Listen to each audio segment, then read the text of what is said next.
Tom, meet Evan. Evan, Tom. Hi, nice to meet you. But thank you so much for joining us on our Yes, podcast. I'm so excited. I love when we have new guests. It's so fun. Yeah, this is the third one we have filmed in as many days. Oh, really? And yeah. Yeah, Shameless is buying time to finish shooting and editing the season because they're only on episode 9 right now. For filming. Yeah. And they just aired episode 3. So they're doing this thing called Hall of Shame, which is 6 weeks they're going to intersperse throughout the series that like looks back at all of the characters and storylines. And the first one's about Ian and Mickey. Yeah. And of course they're starting with Galovich because they know it's the only one anybody cares about. Yeah, they're starting off first so they can get good ratings for the beginning of the season. I just posted the trailer for that on my TikTok and got like 6,000 views on it. Oh my gosh. Yeah, you're like TikTok famous now. I am not TikTok. Zoe has 43,000 followers and people think she's Gerard Guys, I have Way. like 20. People just think Zoe is Gerard Way half the time and they follow her and she has to constantly be like, I am not Gerard Way. I just dress like him.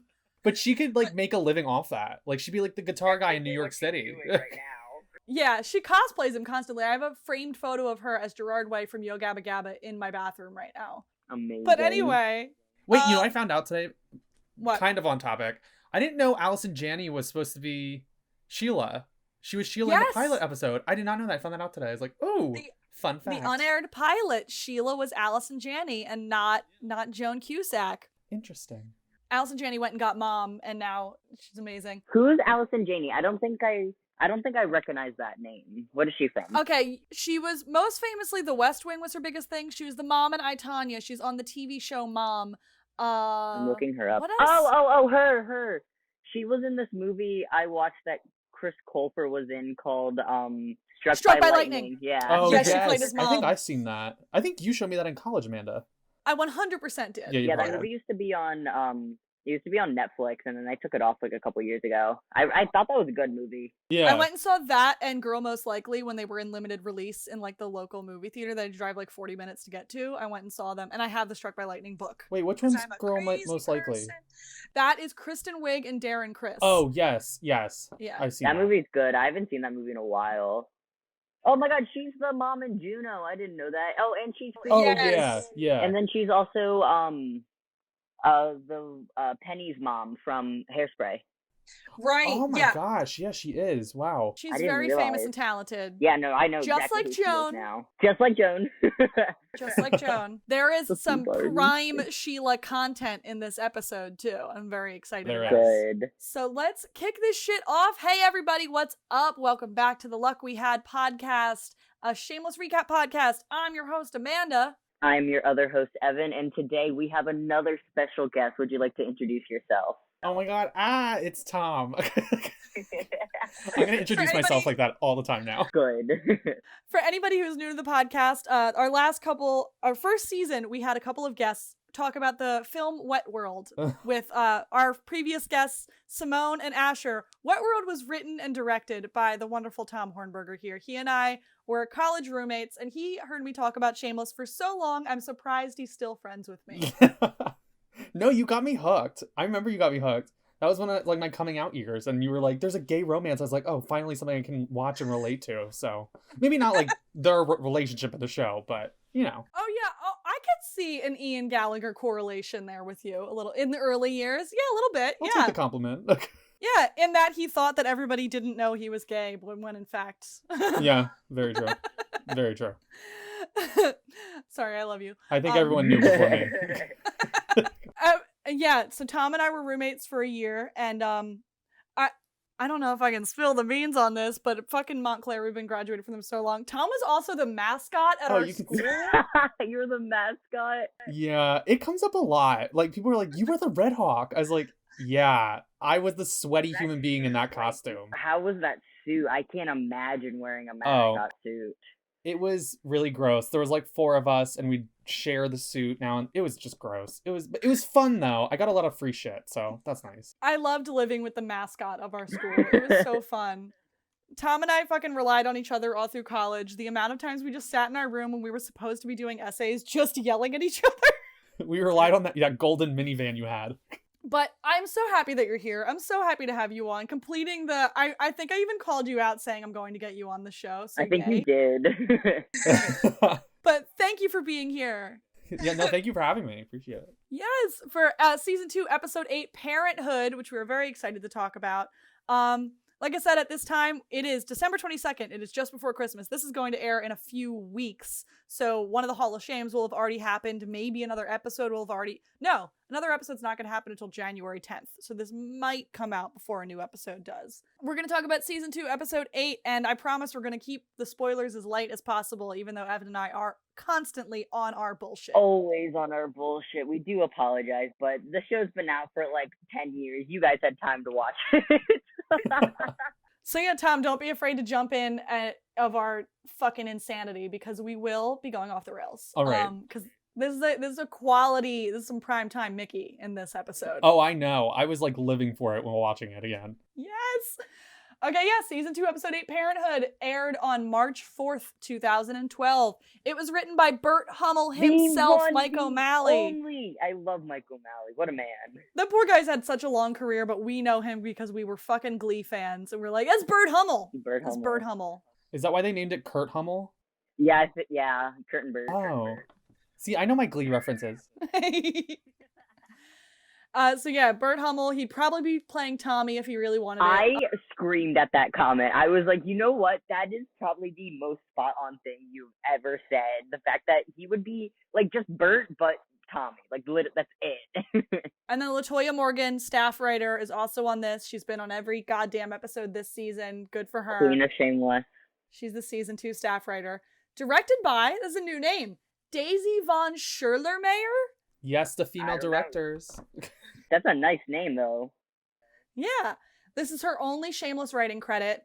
She does a lot of like 1 or 2 episodes directing on a lot of TV shows. Most recently on Zoe's Extraordinary Playlist, which includes the original Mandy Milkovich. Queen. A Million Little Things, which includes James Roday Rodriguez, who I'm just obsessed with. And The Walking Dead. We know about The Walking Dead. And like I said, the title of the episode is Parenthood. I think a lot to do with Karen and Lip and maybe even a little bit Fiona, but like mostly I think Frank and his mom. So yeah, it's another multi-purpose title. Not all of them are. Some of them are incredibly long for no reason at all. Yeah, unnecessarily long. Like a martyr, that one is like 2 sentences long, that episode title. It's ridiculous. But we're in season 2. We're staying there. We're staying in season 2. The synopsis of this episode is Fiona and Lip make a pact to earn their diplomas, but Lip acts out and is expelled after he realizes Karen plans to sell their baby. With Grammy near death, Frank leaves and walks in on Ian and Mickey locked in passion at the cash and grab. Yeah, he does. Locked in passion. This episode is also known as Cameron Monaghan just turned 18, so we can show his butt now. That's what this is in season 2. Really? Don't even get me started on actors being groomed. And that. We've said this before, but Cameron Monaghan was 15 years old when they shot the pilot, and what? Noel Fisher was 25 when he started in season 1. So Cameron is currently 26. Noel is currently 35, 36. Did anybody think, like, maybe this is a little inappropriate? It's Shameless, so, like, yeah. That's true. That's very true. Noel Fisher was the youngest of all of Cameron's love interests until season 7. Oh. Because he was fucking Cash, and then Ned, and then all the old guys in season 4. Mm-hmm. Oh, yeah. So yeah, until Caleb and Trevor, Noel is the youngest actor that Cameron got to play in a relationship with. Oh my gosh. The actor who played Trevor, he was only like 22, 23 when he was on Shameless. He was really young. But so yeah, we're up to the previously on. We're already off track. We're doing great. We're already off track. Evan, Tom, do you guys remember who did the previously on in your rewatch? Because I just didn't have it on the version I was watching. I watched it on Netflix. It was Lip, I think. Thank you. So Lip did the previously on. Sorry, I don't watch it on Netflix or anything, so sometimes I don't have that stuff. So we open on Frank drinking, as per usual. But this time it's at the foot of Sheila's bed, which is weird because at the end of 207, she kicks him out of her house. He says horrible things in front of her, and she kicks him out of her house. And then in 208, he's just in her room, and she's got no reaction to it. Yeah, which is, like, I think they forgot. The writers forgot. The writers fully fucking forgot. Burt O'Malley didn't. Burt O'Malley. Mike O'Malley didn't. Mike didn't watch the last episode. He didn't remember what happened. No, but he's at the foot of Sheila's bed and he's drinking. And he says his mother has cancer, and Sheila's like, the bad kind? Yeah. Because we have to remember from the previous episodes, Frank's mom has been an raging asshole to Sheila. So Sheila's like, yeah, she's a bad fucking person. Sheila's a legend. Yeah, seeing that as both Allison Janney and Joan Cusack, I'm like intertwining them in my mind, that it would still be just as legendary. What she says later on to the mom in the episode, I love. It's like my favorite line. Oh. She starts quoting Annie, like, the sun will come out, everything will be better. And she's like, well, this might not be nice to say, but if anyone deserves cancer, it's your mother. Go off, Sheila. Absolute fucking queen. We got into the Gallagher kitchen. Fiona's making lunches and Ian is doing homework, like the good little boy he is. And Ian and Fiona let us know that Frank brought Grammy to Sheila's house because of the meth lab explosion in their basement. The fallout was bothering Grammy's lungs. Fiona's like, you need a timeout. Anyway. Carl comes literally crashing down the stairs with a football helmet on his head, smacking his head into the walls, and then tells Fiona that his football season is over because the coach got arrested for indecent exposure. And then Carl asks Ian to coach, and Ian's like, sorry, dude, I work after school, I can't. And he would if he could. Oh, yeah. He can't, because Ian's a good fucking brother. In fact, right now, he's leaving early for a chemistry study group. Yeah, he is. That's the thing he tells his family. That's a good excuse. He's definitely doing some chemistry. Absolutely.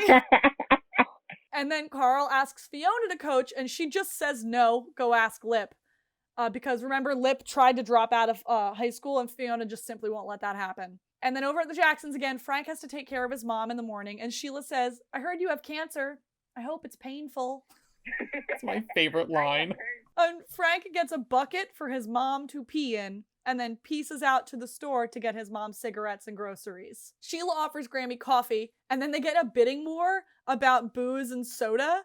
And Sheila's like, no, I have what I have. I love this episode so much because, like, this is, like, the first time, like, Sheila's not letting any shit get to her because someone finally actually pissed her off. And you know how much it takes for Sheila to get pissed off. Yeah, it's wonderful. And then Carl comes back down the stairs at the Gallaghers. Apparently, Lip won't get out of bed, and he's missed a whole week of school How already. did Fiona just, like, not realize that? A whole week of school. And if that wasn't enough for Fiona to deal with, Jimmy Steve and his wife come bursting in with Starbucks and donuts like he's just welcome there still. I always forgot she's always on the phone. Like... Oh, yeah, she's just blabbering in the phone every scene she's in. Talking to the man she's fucking. Talking to the other man she loves. Oh, another prime example of the Gallaghers don't ever lock their goddamn doors. Never. He flirts with Fiona, and his wife doesn't notice because she's on the phone. Debbie, and apparently we learn while she's on the phone that she and Jimmy Steve haven't been fucking, even though we've seen them naked in bed together like a few times. Didn't we literally see him get a blowjob from her on, like, a balcony? Matter of fact, we did. Yeah. So either that's a recent development or she's just a liar. And then Debbie calls Jimmy Steve Jimmy and Jimmy Jam, and he's visibly annoyed by it. Good. Make fun of him. I love him. Jimmy Steve is the only thing I will ever call him. Carl and Ian get in on it too. They're like, sorry, Jim Jam. And Fiona's like, what signals did I send you to make you think just coming to my house was all right? And she tells him he has to figure out his whole married situation before they can even talk about getting back together. But he is a stubborn man, and he is not deterred. He offers the kids a ride to school, and Fiona's like, fuck, whatever. They're getting to school.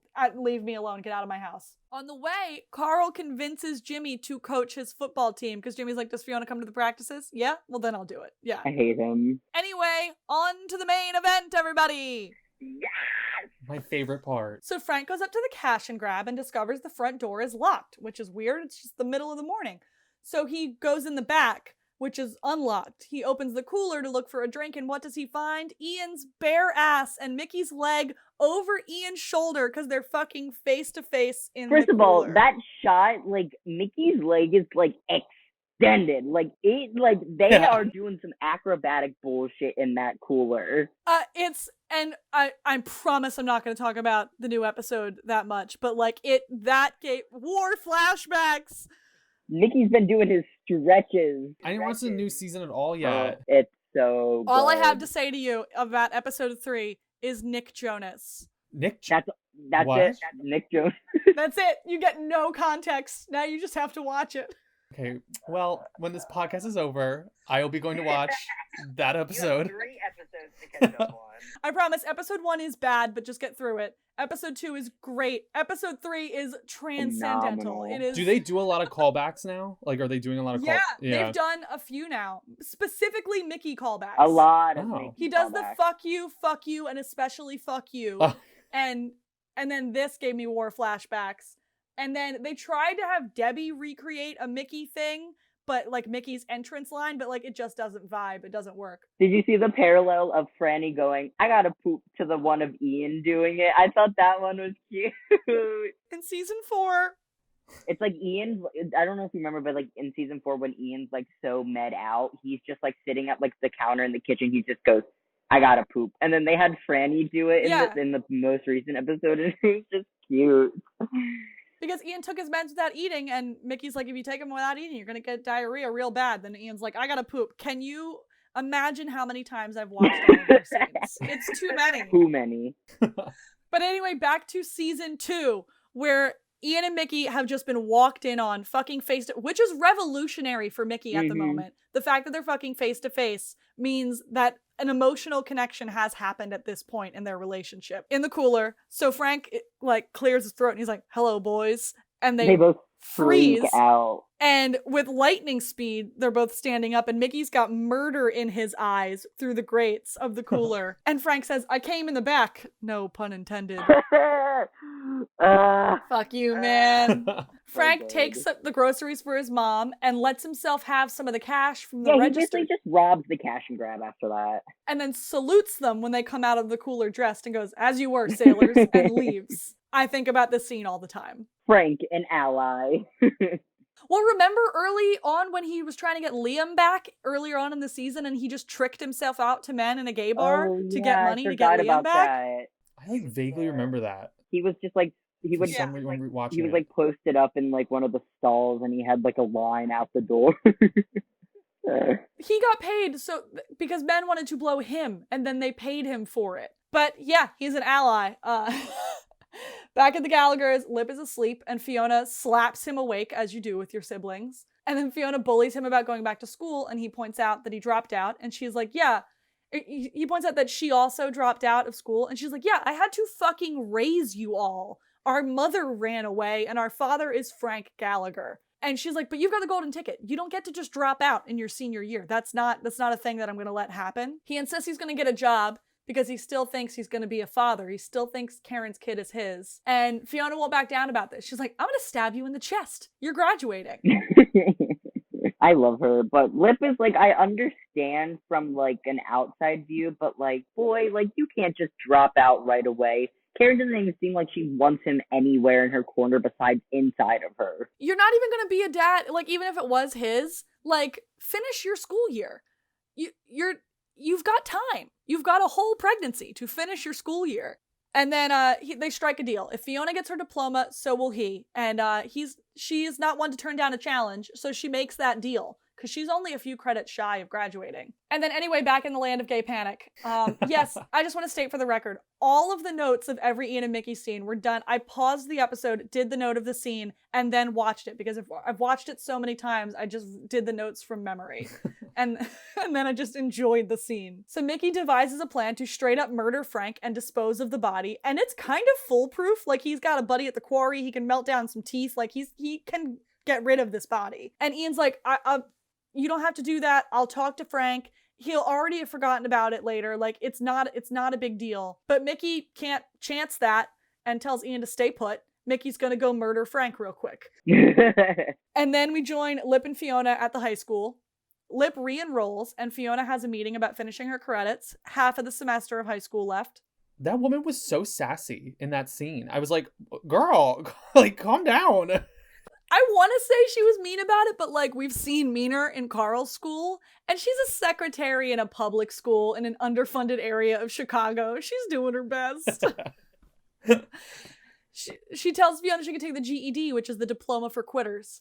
and gives her the practice test for it. Because Fiona actually doing the credits, Fiona needs to work, and she doesn't have time to, like, do the credits to graduate. Like, I understand, like, obviously, like, people are hard on people who don't, like, graduate and, like, they get their GEDs. But, like, I feel like it's at the point where she's actively seeking out to finish her GED, and the lady's like, yeah, you suck, you dropped out when you did, you're nothing, you're a loser for wanting to get it. I'm like, well, at least she's actually doing it. Like, give her she that showed credit. up. Like, she showed up and she's like, hey, I would like to do this now. Like, girl's been busy. And then we join Frank on the back on the porch at Sheila's house. Ian comes up to him and tries to convince him not to say anything, but Frank barely hears him, and he's like, leave this groceries on the door, but not before we get the iconic line of Jack Daniels and orange juice mix better than I would have expected.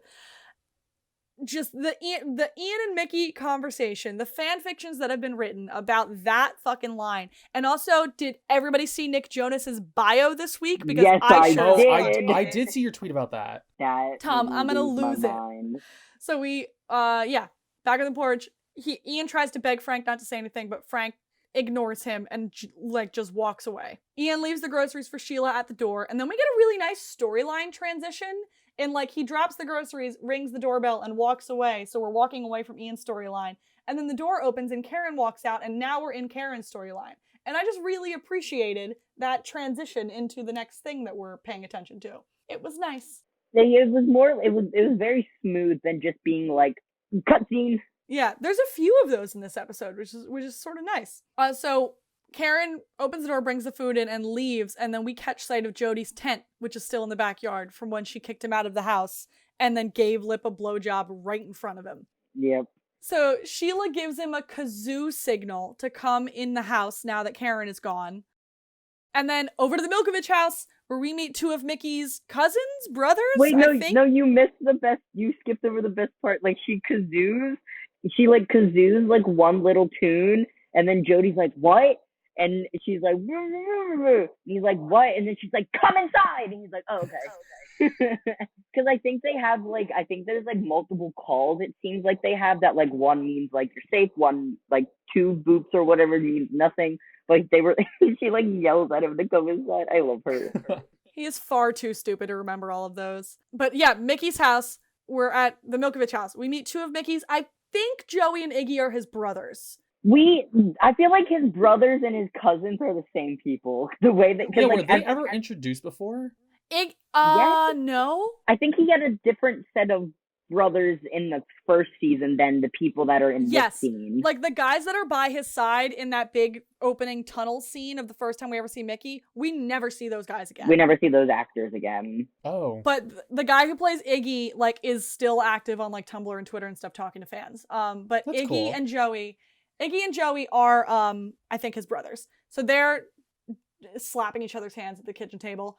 And Mickey's like, I need you to help me kill somebody. And they're just like, cool, how? You want a gun? You want a knife? That, like, say what you will about the Milkoviches. They're fucking ride or die. Yeah, that whole cabinet full of weapons. I was like, oh, well, that must be convenient, you know? Like... Yeah, just in the living room. It's like one of those, like, dressers you have for, like, cutlery and plates. No, it's filled with, like, AKs and grenades. Yeah. They don't even ask why. They're just like, dope, let's do it. So, who we murdering? And then we join Karen and Lip in the bathroom of the high school. How pregnant Karen climbed onto that windowsill, I'm curious to know. No clue. Lip says he believes Fiona is going to back out on their deal, and he'll be out of school in a week.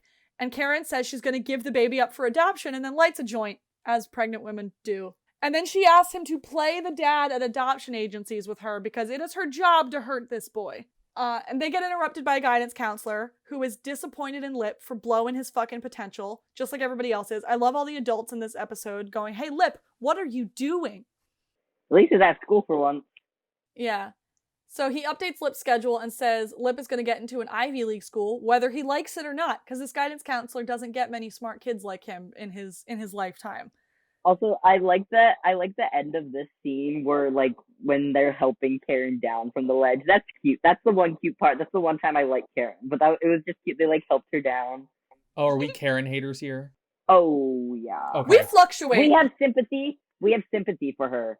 But I wish I wish I hit her with a car. I'm kidding. I remember in college, Amanda was like, I hate this girl. Okay. Upon rewatch, when Eddie is mean to her, I feel bad. And when she stands up for her mom, I feel bad. But when she just ruins Lip's life, bitch. I just would like to kill her. We have sympathy for her when she deserves it, but otherwise I don't care. Yeah. Yeah, no. The bad things that happen to you don't excuse you doing bad things to other people. Boom. And then our first stop at the alibi this episode, Frank is celebrating his mother's imminent death. And he reminisces about all the times he had to make his mom a Bloody Mary on Sunday mornings and reveals that his mom punched him in the face all the time with a closed fist. And Kev lands a good line after Tommy says some shit. And Kev's like, Tommy, you realize other people can hear you when you speak, right? A+, Kev. So Frank was an abused child, and that is sad, but also fuck Frank Gallagher. Yeah. Yeah. I'm so mad at season 11 for making me care about his storyline. It makes me so angry. Frank goes to the bathroom in the alibi, so Frank is no longer in the main area, and then Mickey comes into the alibi looking for him. And this is the first Mickey-Kev interaction ever.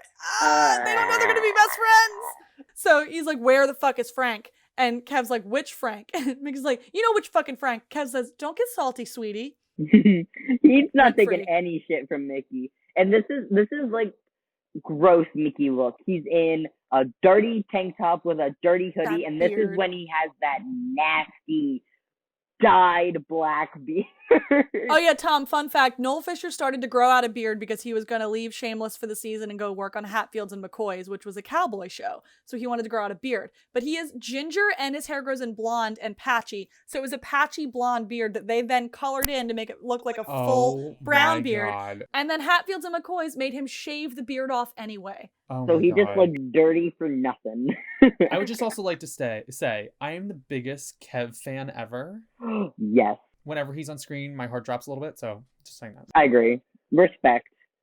There's some quality Kev content in season 11. Ooh. Yeah. Sorry, I just have memorized every word Mickey said in the newest episode. I'm trying to filter it out of my head. So for some reason, Kev covers for Frank and sends Mickey on his way. And then at the Jacksons, Jody is getting fed for being the king he is and keeping Sheila company. And then Granny tries to go up the stairs and falls down, and Jody picks her up. And then suddenly, because Sheila is a good fucking person, she jumps up to help clean Grammy Gallagher up, and Jody, the king he is, offers to get her pain meds. That scene is so it hurts. It's so sad, and you can tell they feel so bad, but I'm still just I don't like Grammy. Grammy just happened to end up with the only two good-hearted people that she could have been around while in this terrible stage of her life, even though they both a little bit hate her. Meanwhile, at the Gallagher house, Fiona is looking over the GED practice test. I guess she didn't have work today? Oh, when V comes over. And so V is there, and it's best friend time, and Fiona bitches to V about Jimmy Steve, and then V talks about Kev and her trying to get pregnant, and you're gonna be such a good mom. Oh my God, that's so great. And V's like, you're trying to get your GED? Oh my God, you're so smart. That's so great. I'm like, girl power. And then a knock at the back door. Mickey is Mickey just bursting into every scene is just, I don't know how to tell you what it does to me. It makes me so happy. Knock at the back door. Mickey is looking for Frank, and Fiona doesn't care why, but she sends Mickey on the way. She's like, as long as I have been alive, I haven't known the answer to where is Frank Gallagher. I don't know. And then another iconic line, V calls Mickey the dirtiest white boy in America. I love that line so much. And the beard is bad, but that is Fiona's future brother-in-law. So let's put some respect on him. They don't know that. And then over to Lip and Karen at an adoption agency interview at a Christian adoption agency. Karen could not give a shit who the baby goes to. She just wants to get paid. But Lip is very concerned. He's like, do you only adopt to Christian families? Do you look them over first? Lip cares about this child. Mm-hmm. And Karen's like, are you going to pay me? I hate her. And the people at the adoption agency are like, we don't pay for babies. So no, we're not going to do that. And then at the Jacksons, Jody has the place stocked up with pain meds now because he's a king. And Sheila tells him she's going to try and convince Karen to keep him around. And then he takes care of Grammy again while he and Sheila have a moment. Sheila, it's so caring and loving and beautiful. It's so good. So then Frank is huffing glue in a park. and talking about the time he walked in on his mom fucking some guy. And like I said, the episode's really good with these transitions because he is on this side of a fence huffing glue with this homeless guy. And then on the other side of the fence is Jimmy Steve and Carl's entire football team. Because Jimmy Steve is coaching Carl's These football team. whoever like did like the like camera work or directing of this scene, they did good with all these transitions. Because they kept it like in one location. Then when it's just like from the alibi to the house to the out. Yeah, it was like really smart planning. Mm-hmm. Yeah, it was really great directing, and I guess Mike O'Malley did an okay time writing it too. I'm so mad that Bert fucking Hummel wrote so many of my favorite episodes. So Jimmy is setting up Carl's football practice, and Debbie is on his ass she's like, you're just doing this to get back in Fiona's pants. Like, you're so annoying. Like, Debbie's just up his ass. I love how she like doesn't give a shit because she knows exactly what he's doing. So then Carl tackles Jimmy to the ground. And on the other side of the fence, huffing glue with a homeless man, Frank mistakes Steve. Frank's like, because Steve's wife is also there. So Frank's like, I would have loved to have a female football coach. And the homeless guy's like, yeah, I love the long hair. And Frank's like, no, the girl with the short hair and the perky ass. And the guy's like, that's a man. That's Steve. And then at another adoption center, for the second time, this one's more like rundown of an adoption center, like a state-run facility. And for the second time, Lip is the only one concerned about what's going to happen to this child. And Karen is once again wondering why no one's going to pay her to give up her child. What an awful human being. Right? She's so annoying. But also, like, I feel like they would know better what places to go to. Because it seems like they're going to all the places that don't accept money. But I feel like there's plenty of people out there that will pay for a child. And this lady helps them with that. She gives them a number to an attorney that's going to help them get paid to give up the child. The lady's like so pissed and she's like so under the table, like hands them this like business card. They're like, yeah. Back at home, Ian is quizzing Fiona for her GED test, which is very cute. And she lets Ian know that Mickey Milkovich stopped by. And Fiona saying Mickey's name shouldn't make me... I love the Gallagher saying Mickey Milkovich's name. I don't know what it is, but I love it. Ian gives her some, like, that triggers some alarm bells in his head. And he's like, I gotta go do something. And he leaves to go find Mickey. Carl and Debbie come home with Jimmy Steve and his wife, and they tell Fiona about football practice. Jimmy Steve flirts more and convinces Estefania to come over tomorrow and cook for them all. And she agrees to feed the poor people.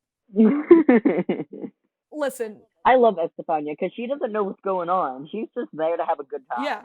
She barely understands English. She just understands that she lives in a 5-star hotel and then the rest of the family lives here. She don't know. So Carl and Debbie ask when Grammy can come home, and Fiona's like, when you blow up a meth lab in the basement, you get a timeout from family for a while. Lip comes home and tries to back out of his and Fiona's deal because of the GED technicality, and she basically says, fuck you, this is the new deal. And she's like, here, mix this pasta, I gotta go study. Because what do you think that like she was gonna do? Be able to re-enroll in high school and just like do it the old-fashioned way? Like, no.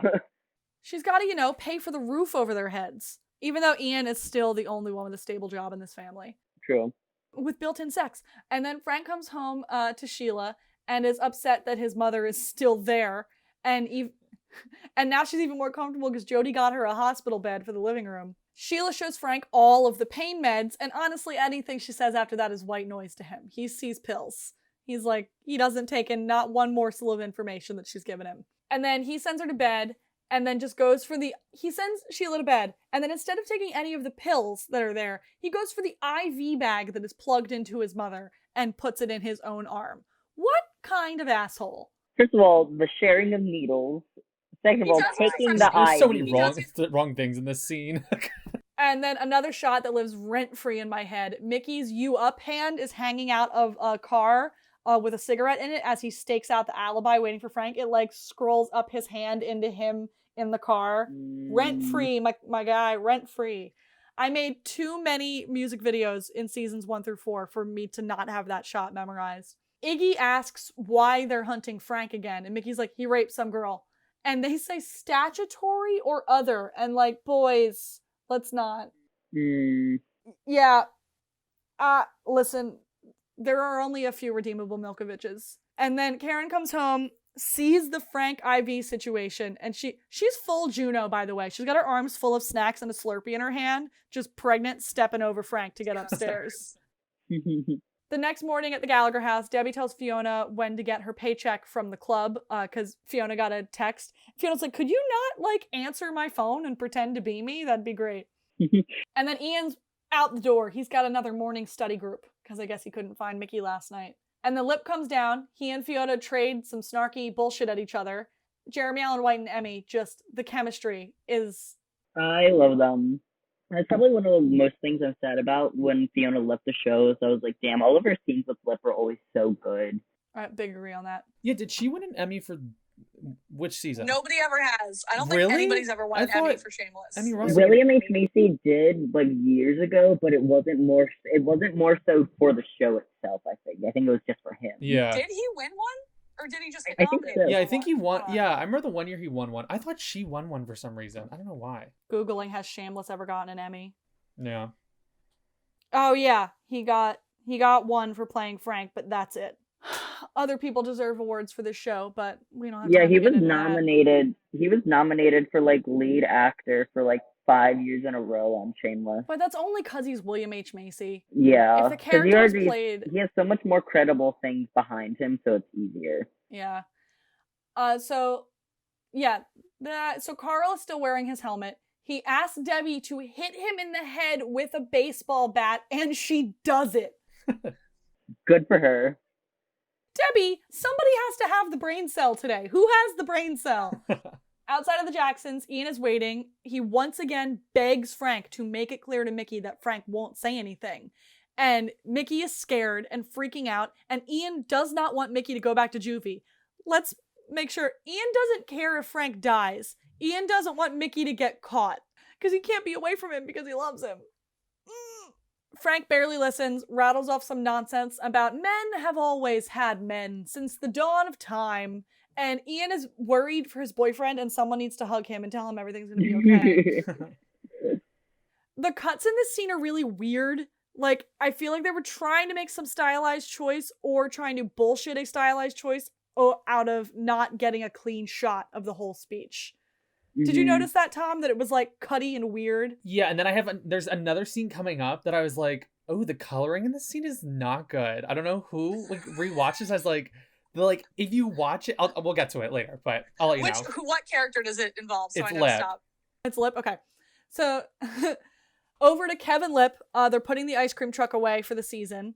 And there's no more summer side hustle with the beer and the weed and stuff. And they are talking about Kev and V trying to get pregnant, and Lip is helping Karen shop adoption agencies. And now in season 11, they're both dads. I'm sorry. Stop it. Kev is excited about Fiona going back to school and says, Fiona's smart. That's great. I love that she's going back to school. Kev is a big brother. It's very cute.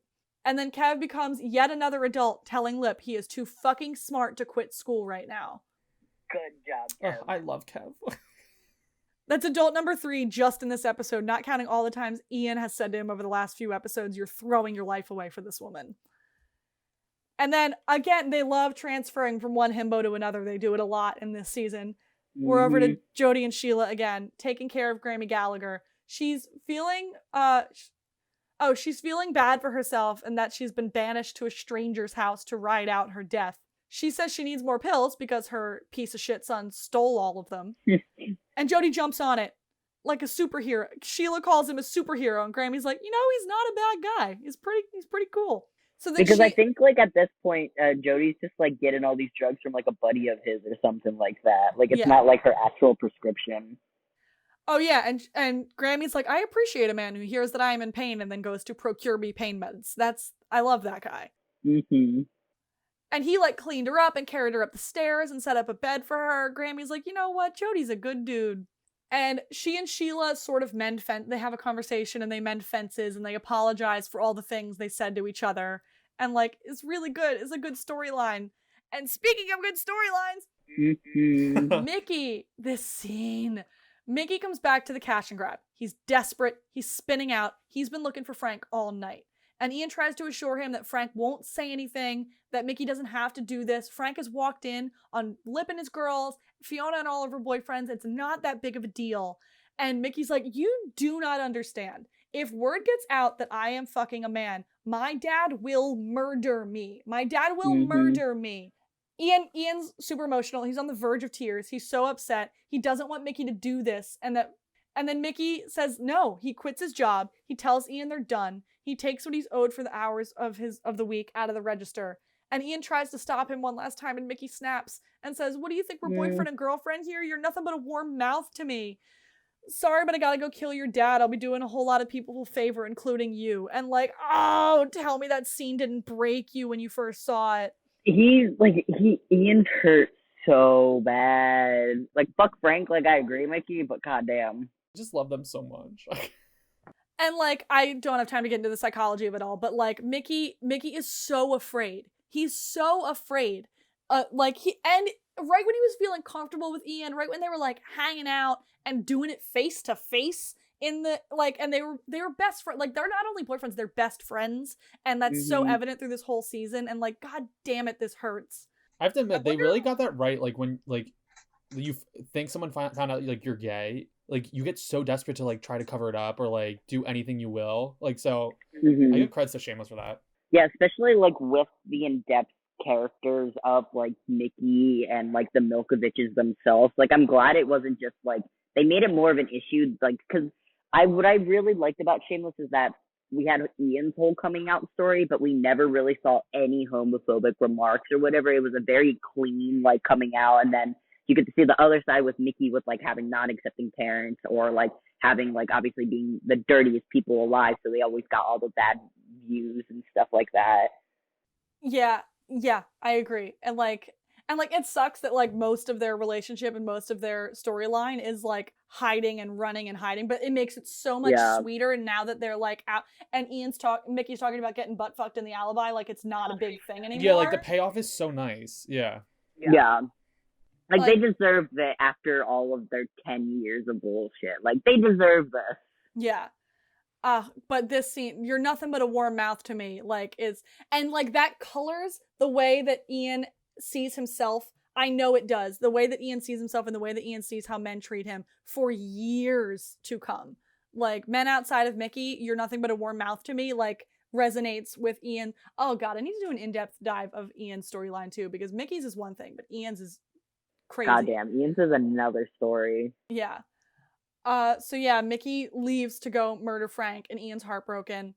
And we don't even get to digest that for one single second before a scene with Lip, Karen, and the baby lawyer. So this lawyer is finding a way to get Karen money for the baby. And Lip, again, is the only one trying to make sure the parents that get the baby are going to be good people. And Karen's like, I don't fucking care. This guy's gonna pay me. Shut the fuck up and sign the paper. And at the club Fiona works at, she's collecting her last check, and the manager is offering her another position for the winter, and even offers Fiona an assistant manager position. And it sounds great, and like the money is good, but Fiona doesn't have the coverage for Liam at night, and like just can't take that job. But the woman leaves the door open. She's like, you know what? Think about it.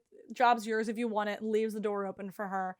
And we join Karen and Lip on the train riding home. Lip is so distraught about giving up what he believes to be his child to a stranger.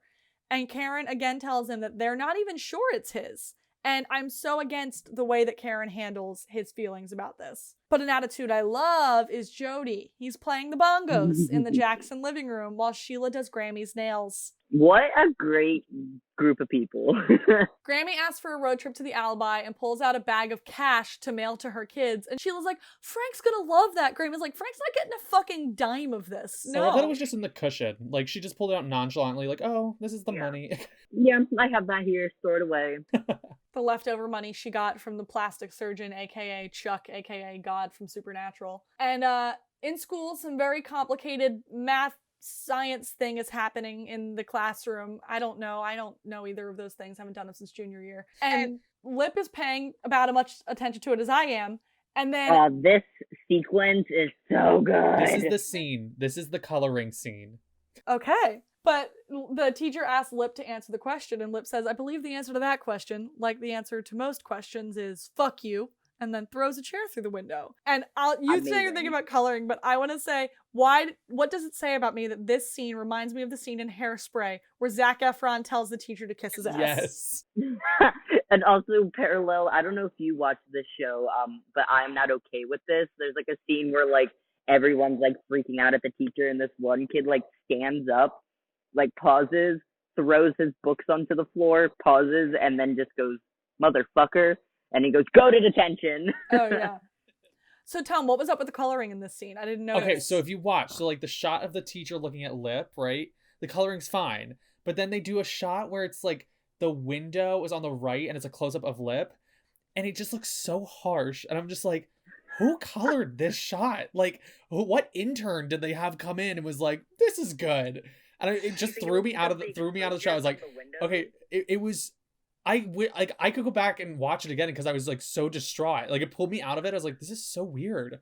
I don't know. Do you think it was because of the exposure from the windows? That's what I think it was. Yeah.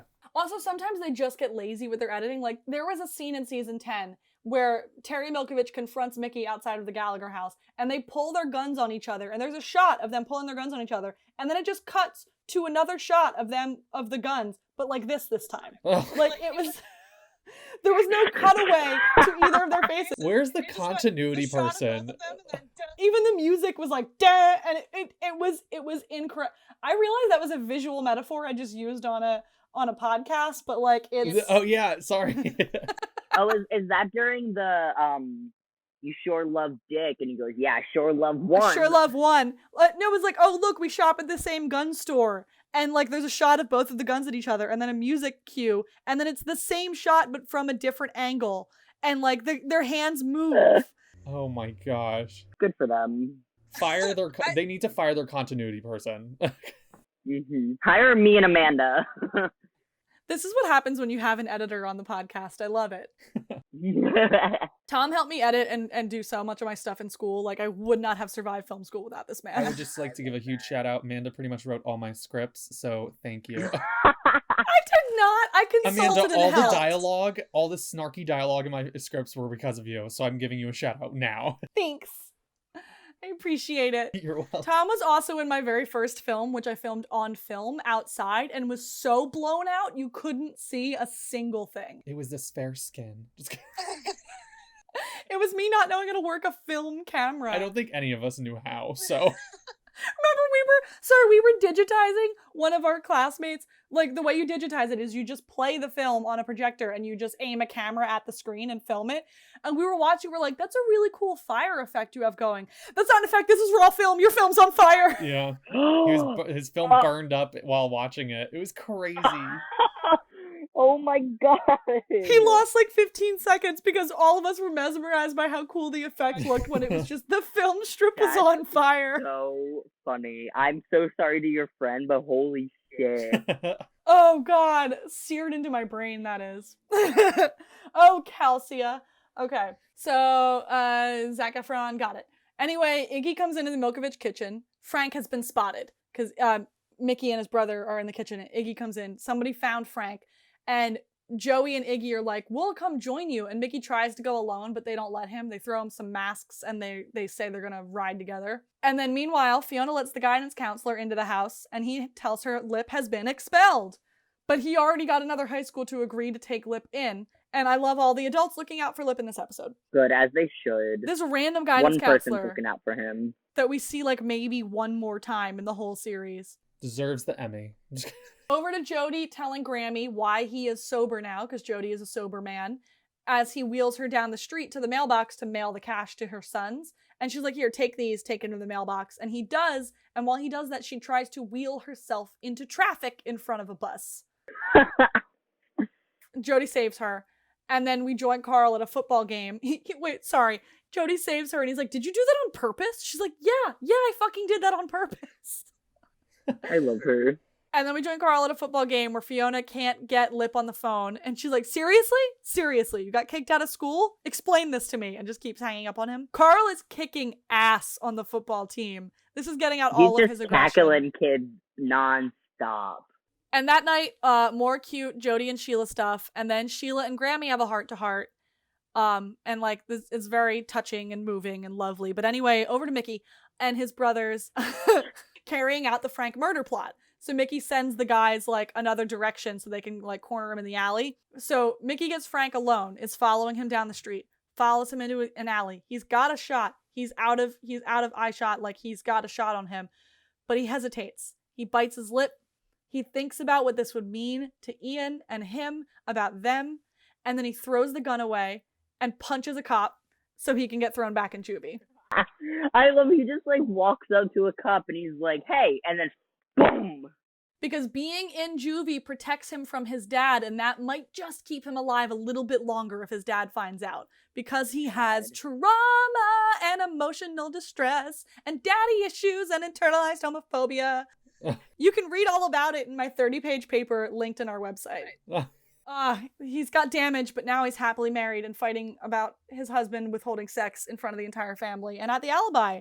And who gives it to who. And now next week, or the next episode, they're going to fight the Milkovich family, and it's going to be great. Anyway, that's a wrap on season 2, Mickey. He punches a cop, he gets arrested. He's like, does this violate my probation? Mickey is going back to juvie.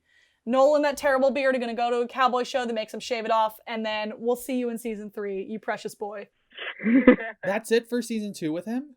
Yeah. Yeah. He was only a guest star in seasons 1, 2, and 3. He was a regular in seasons 4 and 5. He showed up for 1 episode in season 6, 2 episodes in season 7, 1 episode in season 9, and he became a series regular in season 10. Did you scream when they made him a series regular in season 4? Yes. And Tom, I don't know if you noticed when they did the PR blitz about season 10, they made it look like a Stan account had hacked into the Shameless Showtime Twitter account and was just tweeting hashtag bring Mickey back for 24 full hours until they revealed at the end a video of Noel as Mickey saying he was tunneling out of prison, and then they announced, that's right, Noel Fisher is coming back as a series regular for season 10. Yeah, that's a cool PR stunt. I don't know where their PR people went, because this season they're barely advertising that it's on, but that...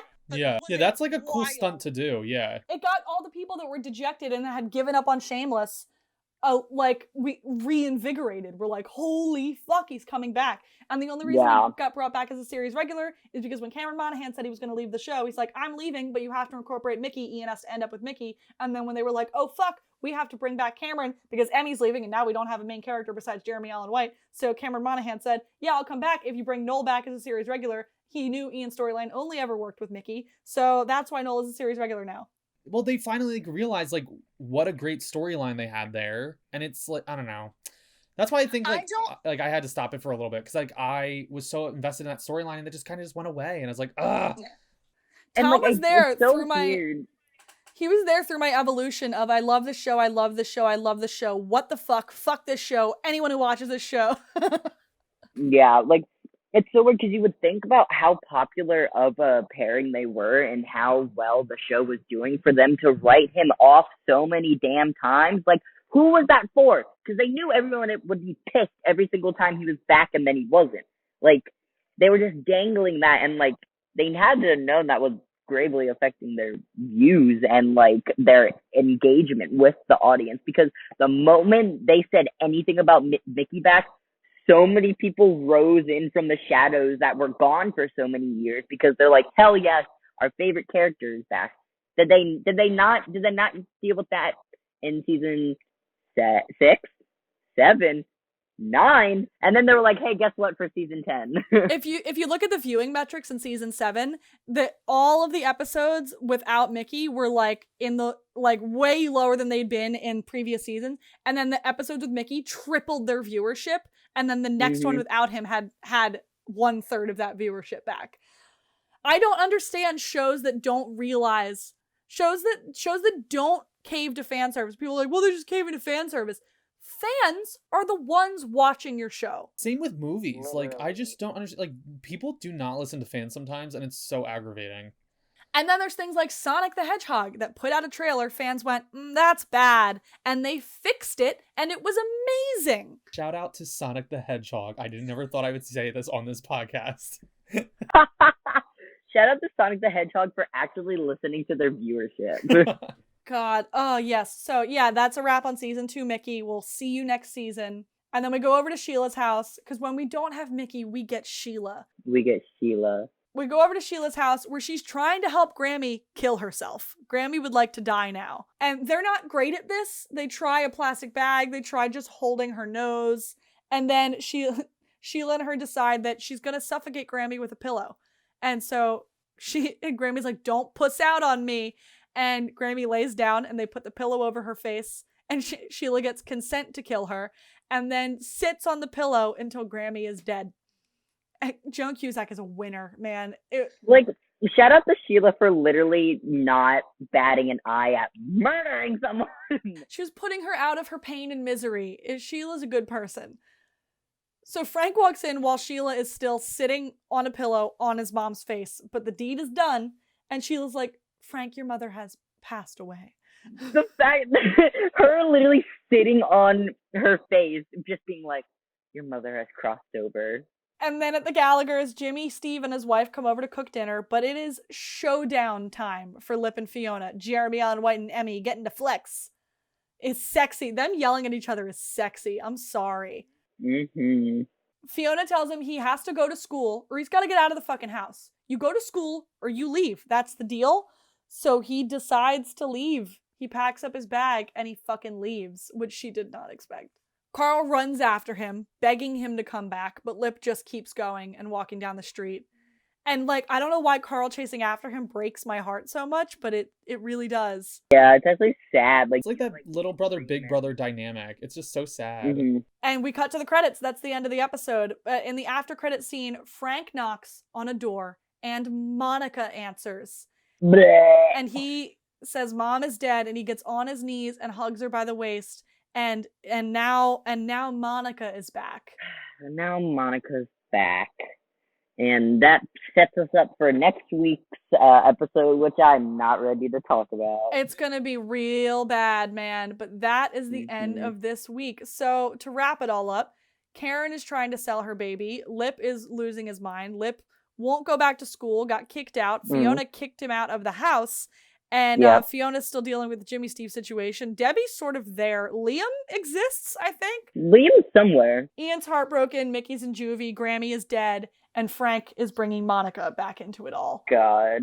So that's the episode. What do we think, fellas? I like this episode. Yeah, I think going back to the last episode too, is it seems more I like more dynamics of different groups of people having scenes together, and also this episode was so smooth compared to so many other episodes. I liked it, but I'm sad about Grammy's whole storyline because she was a really fun character add-on, and watching her interact with everyone and having all of her beef, but also then having all the kids who love her and stuff like that. Sad she's gone, but fuck Granny. What about you, Tom? I mean, I got my Kevin, Ian, and Mickey fill, so I was happy. You know what? You're right. That's a good episode if you get all three of them. Any more shirtless scenes of Kev, I'm down for. Not in this one, but I remember in the series he's sometimes shirtless. I'm like, oh. Oh, I found out why Kev is bald in the new season. It's because Steve Howey has alopecia and is losing his hair. I didn't know that. Yeah. So he just shaved his head. Damn. He I liked it when it's buzzed. I don't like it when it's literally razor.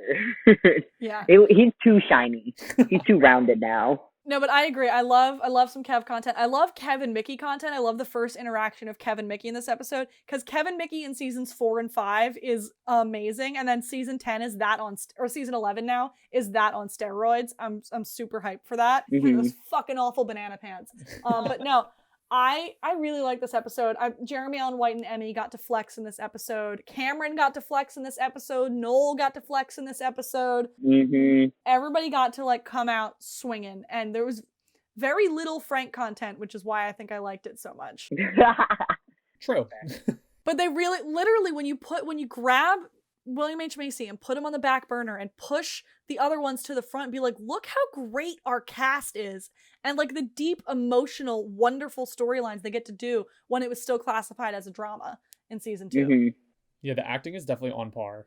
Yeah, because Tom, we had a discussion last week about this, but they've sort of changed their entire vibe, because in season 4, the show was officially classified as a comedy, not a drama. Oh yeah, for the award season, right? Yeah, because they didn't want to fight with Breaking Bad and Game of Thrones. Oh. But season 4 was one of their darkest seasons. Season 5 got even darker than that. And then the rest of it's been like slapstick, funny, haha shit. But yeah, I really liked this. This was a good episode. I liked it a lot. Yeah, it was a good episode. I liked it. Agreed. Tom, how did you like being on our podcast? I loved it. If you guys ever want me again, please let me know. Absolutely, yes. Especially if you watch the new season and you would like to scream about an episode with us. We do mini-sodes of the new season. Oh, please. I will. I'm so down. Let me know.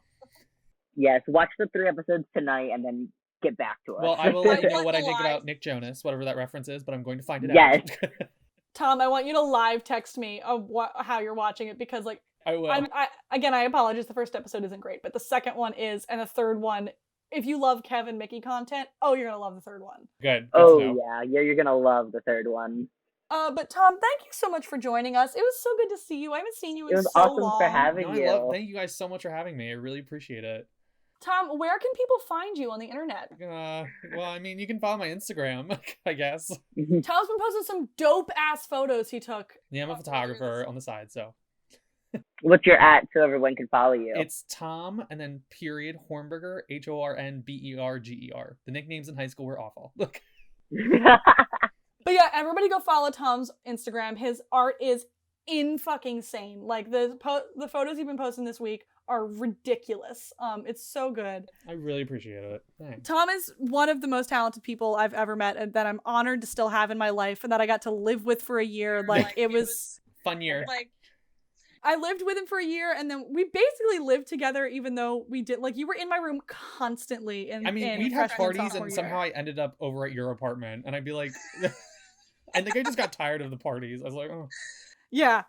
No, and I was at Tom's apartment when we were watching the Oscars together. When La La Land won Best Picture, I got up and left his apartment, and Tom texted me, "Amanda, you missed it. Moonlight won." Oh my god. But I miss you so much. It was so nice to have you here. Everybody go follow his Instagram. It will be in the show notes. Oh, thanks. Yes. And where can they find you, my dear friend Evan? Where can they find you on the internet? You can find me on Instagram and TikTok at IWannaDie4000, and then you can also follow my Twitter, which is Internet Like You, but I'm not really active on there. And where can we find you, Amanda? You can find me at AbnormalAmanda on Twitter, at AbnormalAmanda18 on Instagram, and at AbnormalAmanda_18 on TikTok, where all I do is yell about Shameless and Supernatural, and apparently people like it. You can follow the show, however, at luckwehadpod on Insta, at luckwehadpod on Twitter. You can email us at luckwehadpod@gmail.com. The links to our website is in all of those bios, where you can find everywhere possible to stream this, and a link to my 30-page dissertation about the psychology of Mickey Milkovich for the first 4 seasons of Shameless, which Tom was there to see me write. Yes. He was in the class, he can attest. Wasn't it a 10-page assignment? Oh, yes. I remember because I wrote mine on Orphan Black, and I was like, maybe I could go over 10 pages too. And Amanda says, yes, I will. Yep. Yes, I did. But yeah, that's where you can follow all of us. Thank you, everybody, for joining us. The next couple of weeks are going to be rough. We will be putting trigger warnings on the episodes with the content that deserve the trigger warnings, because starting in the next couple of weeks and then into season 3 especially, there are some heavy trigger warning episodes that I promise we will be warning you about. But this one was a precursor to some madness. It was some heavy hitter shit. And we were happy to do it. I'm so happy to have you here, Tom. Thanks. Yes, thank you so much for joining us. This was amazing. Thank you guys for letting me. I really had so much fun. Thanks. So please remember to rate, review, subscribe on everything. And we'll see you guys all next week. So everybody say bye. Everybody say bye.